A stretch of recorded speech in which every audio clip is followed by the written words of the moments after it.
ఇస్కాన్పై నిషేధం విధించేందుకు బంగ్లాదేశ్లోని ఢాకా హైకోర్టు నిరాకరించింది.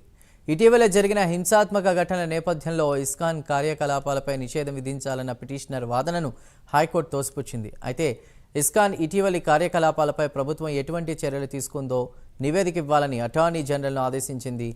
చిన్మయ్ కృష్ణదాస్ను జైలుకు తరలిస్తున్న సమయంలో చెలరేగిన అల్లర్లలో న్యాయవాది సైఫుల్ ఇస్లాం అలీఫ్ మృతి చెందారు. దీంతో ఇస్కాన్ కార్యకలాపాలను నిషేధించాలని ఆ దేశ సుప్రీంకోర్టు న్యాయవాది మోరీర్ ఉద్దీన్ ఢాకా హైకోర్టులో పిటిషన్ దాఖలు చేశారు.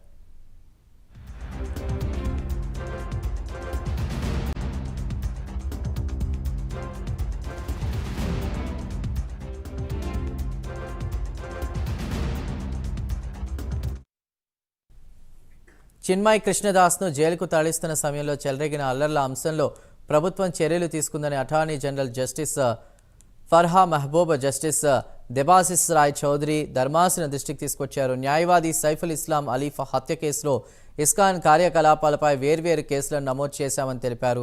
ఈ కేసులో ఆరోపణలు ఎదుర్కొంటున్న 33 మందిని అరెస్ట్ చేశామన్నారు. అటార్నీ జనరల్ వాదనను పరిగణలోకి తీసుకున్న బంగ్లాదేశ్ హైకోర్టు ఇస్కాన్ కార్యకలాపాలపై నిషేధం విధించడానికి నిరాకరించింది.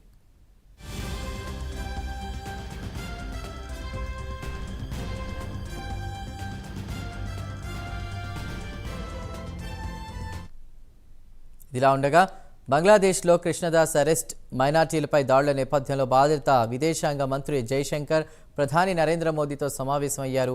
పొరుగు దేశంలోని పరిస్థితులపై ఇరువురు నేతలు చర్చించినట్లు తెలుస్తోంది.